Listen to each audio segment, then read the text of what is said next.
저희가 요구하는 것은 조금 전에 성명서에 발표하신 대로 4가지입니다.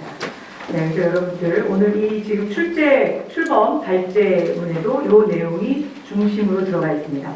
다음은 사전투표 관련돼서 저희가 관련 도장 날인, 정당, CCTV 추가 설치 이 부분에 대해서 발제를 해주실 분을 소개하도록 하겠습니다. 건국대학교 교수이시자 공명선거 전국연합의 고문이신 황교수 교수님을 앞으로 모시도록 하겠습니다. 여러분 큰 박수로 환영해 주시기 바랍니다.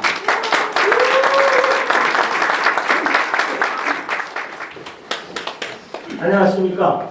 황교수 교수입니다. 오늘 이렇게 귀한 발제를 맡겨주셔서 감사합니다. 딱 10분만 쓰도록 하겠습니다. 우리 그 성명서에서도 얘기했지만 대한민국의 주권은 국민에게 있습니다. 그 반대 의미를 한번 좀 얘기해 보겠습니다. 일당 독재 그리고 1인 독재의 완성은 선거제도의 장악입니다. 일당 독재 하면은 제일 중요한 게 공산당입니다. 공산당에서 왜 투표권을 지배하는가, 어떤 방식으로? 제일 간단한 방법이 간접선거입니다. 인민대회, 대의원회의를 통해서 간접선거를 통해서 주석을 선출합니다.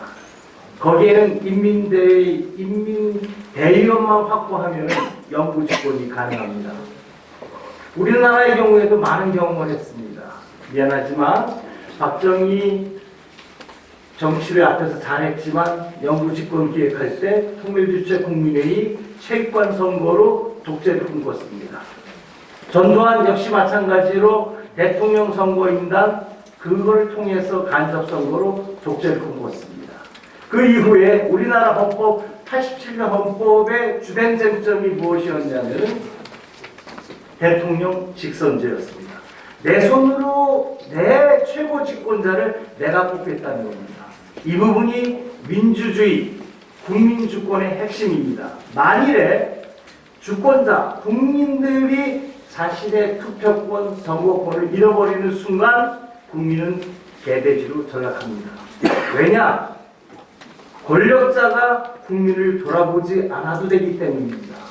권력을 유지하기 위해서 국민들의 투표권, 선거권을 유심히 봐야 되는데 그래야지 국민의 여론을 읽어나가야 되는데 그럴 필요성이 없기 때문입니다. 오로지 나는 선거만 조작하면 다음의 집권을 이어가기 때문입니다. 이것이 오늘날 우리가 안고 있는 문제점이라고 생각합니다. 사전투표제도의 그 무서움이 도사리고 있습니다. 저는 헌법학 전공입니다. 국가학 전공입니다. 40년을 헌법학을 공부한 사람입니다. 뼈저립니다. 이 순간은 대한민국에 있어서 절체절명의 순간입니다. 그래서 말할 수밖에 없습니다. 부정선거, 선거조작을 얘기할 때 방법은 2가지입니다. 하나는 과거의 선거를 들춰내서 부정이 있다 없다를 말하는 것이고 또 하나의 방법은 지금 제도에 어떤 문제점이 있으니까 부정이 가능하니까 그 부분을 고쳐서 선거 행정을 제대로 시행하게 하는 방법입니다. 지금 저에게 남은 건 뭐냐?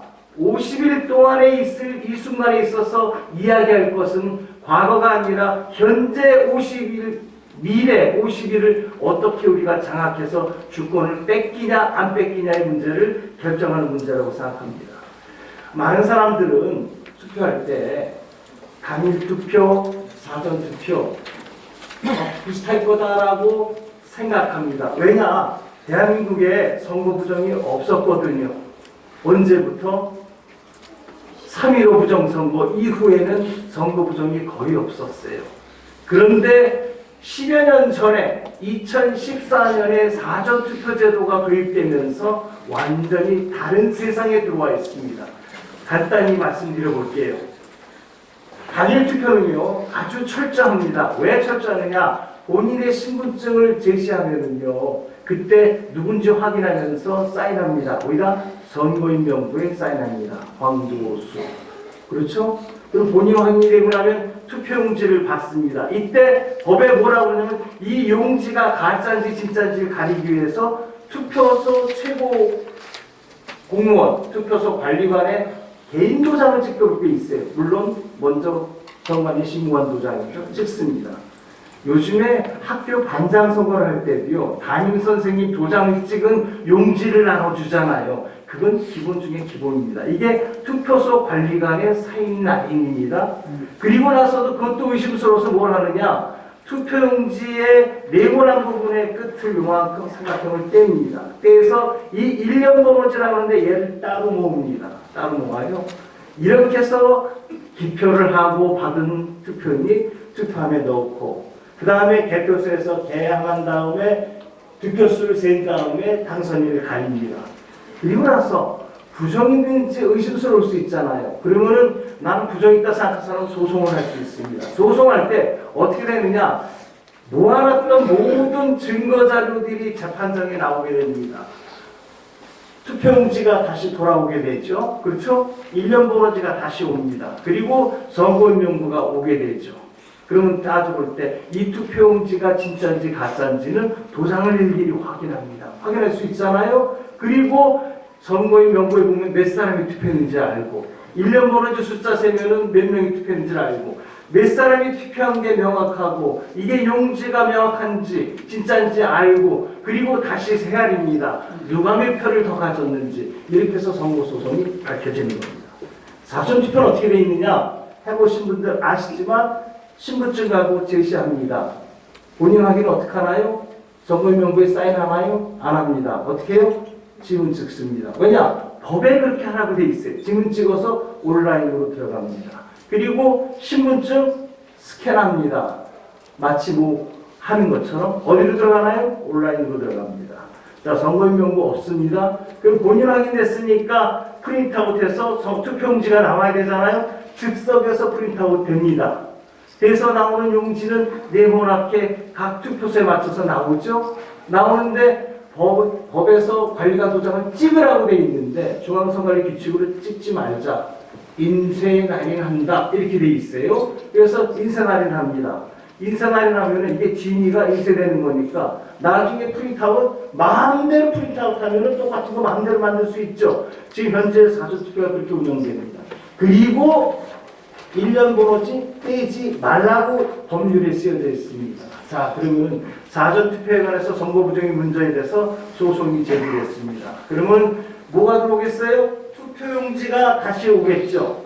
옵니다. 근데 이 투표용지는 관리관 도장이 없어요. 이게 진짜인지 가짜인지 나중에 또 집어넣는지 말는지 모르잖아요. 그렇죠? 일단 옵니다. 그리고 이 용지의 숫자하고 누구게 맞는지 증거자료 뭐가 있나요? 1년 번호지? 없습니다. 선거인명부 없습니다. 뭐가 증거자료 되나요? 온라인에 들어있는 서버에서 그때 출력합니다. 쭉 출력해서 출력물이 증거자료로 들어옵니다. 이 출력물에 의해서 투표용지하고 맞춰보니까 부정이 입증될 수 없다. 당연히 기가 기죠. 지금 대한민국의 사전투표는 이런 투표를 하고 있는 겁니다. 예상해 보십시오. 나는 대한민국에 뭐 3만 명이 사전투표를 했다. 미안하지만 온라인으로 다 적당히 조작할 수 있고요. 오프라인에서 조작할 수 있습니다. 또 한 가지 차이가 있어요. 당일 투표는 그날 투표함을 들고 바로 꼭 안고서 개표소로 갑니다. 그러나 사전투표는 어떻게 되느냐 하면은 그 투표함이 우리가 5일 전, 4일 전 투표하니까 시간 관계상 4박 또는 3박을 투표소에서 선거관리위원회 보관소에서 보관하게 됩니다. 3.15 부정선거 때 당일날 있었던 투표함도 통바꾸기 했고요. 당일날 있었던 투표함 속에서 표 바꾸기를 했어요. 3박 4일은 이게 웬 떡인가요? 부정선거하는 입장에서 그걸 우리가 위험성을 안고서 하는 겁니다. 자, 그러면 이 상황 속에서 지금 투표를 또 치러야 되는데 할 수 있는 이야기는 위험하다. 의혹이 있을 수밖에 없다라고 얘기하는 거고요. 이때 해결할 수 있는 방법은 뭐냐? 이 순간에 이제 선거는 50일밖에 안 남았습니다. 법률을 개정합시다. 왜냐? 언제 국회의원들이 개정해요? 여야 지금 대통령 만들기 바쁜데 그런데 다행스럽게도 법률은 그대로 놔두고 중앙선거관리위원회에서 이렇게 돼 있습니다. 헌법, 법률을 시행하기 위해서 중앙선거의 규칙에 따라서 이제 선거 행정을 하게 되는데, 중앙선거관리위원회가 가진 권한이 규칙을 바꿀 수 있는 권한하고 시행할 수 있는 권한인데, 이거를 지금 50일 동안에 우리가 바꿔서 시행할 수 있다는 거죠. 그 첫 번째 게 뭐냐? 선거인명부 법률에 정해져 있어서 못 바꿉니다. 이쪽은 선거인명부고 이쪽은 온라인 선거인명부입니다. 두 번째 또 관리관보장은 법률에서 찌라고 돼 있어요. 양쪽 다. 그런데 선관위 규칙에서 안 찍어도 된다. 인쇄단이 하도록 돼 있거든요. 이건 바꿀 수 있습니다. 그래서 저희의 첫 번째 나오는 것이 관리관 날인을 하도록 하자. 선관위 너희들은 규칙 당장 바꿔서 관리관 도장 찍을 수 있다. 매번 투표 뭉치마다. 그래서 첫 번째 사항이 그게 되는 겁니다. 그 다음에 1년 번호지 날인은 이쪽은 단일투표 떼도록 돼 있는데, 법률에서 사전 투표는 그대로 1년 변호지를 떼지 말고 투표내게 주도록 써여져 있어요. 이건 어쩔 수 없습니다. 지금 바꿀 수가 없고요. 그 다음에 가능한 것 중에 하나가 뭐냐면은 3박 4일 동안에 통바꾸기, 토바꾸기 또는 더 추가하기를 못하도록 하기 위해서 할 수 있는 게 뭐냐면은 감시하는 거죠. 우리 김영희 대표님 잘 말씀하셨지, 감시해야 되는데 감시하는 방법 중에 우리들이 직접 가서 감시하는 것도 좋지만 규칙으로 바꿔서 할 수 있는 방법이 있는데, 그게 뭐냐? 지난번에 국가중앙선거관리위원회 CCTV를 설치했잖아요. 마찬가지로 한 가지를 더 할 수 있습니다. 뭐냐? 우리가 선거관리위원회 구성도 재밌어요. 국가 공무원으로 돼 있지만 이 사람들이 정당이 추천하는 사람이 선관위원으로 들어가 있듯이, 이와 마찬가지로 CCTV도 국가 CCTV가 있고, 또 역시 정당이, 교섭단체를 구성한 정당이 CCTV를 자기 돈으로, 내 돈으로 설치할 테니까 국가는 그걸 받아줘라 라고 해서 국가 CCTV, 그 다음에 여당 CCTV, 야당 CCTV, 노크서 CCTV가 3개가 동시에 각자 알아서 인터넷으로 공개하고 외부 모니터로 공개한다면 훨씬 더 국민들이 믿을 수 있지 않을까. 그래서 제가 담당한 부분이 우리가 현행 50일 동안에 할 수 있는, 당장 시행할 수 있는 공명선거 실현이 이런 부분이 있어서, 나머지 두 부분에 관해서는 우리 다른 분께서 말씀하시고 저는 두 가지만 말씀드리고 물러나도록 하겠습니다.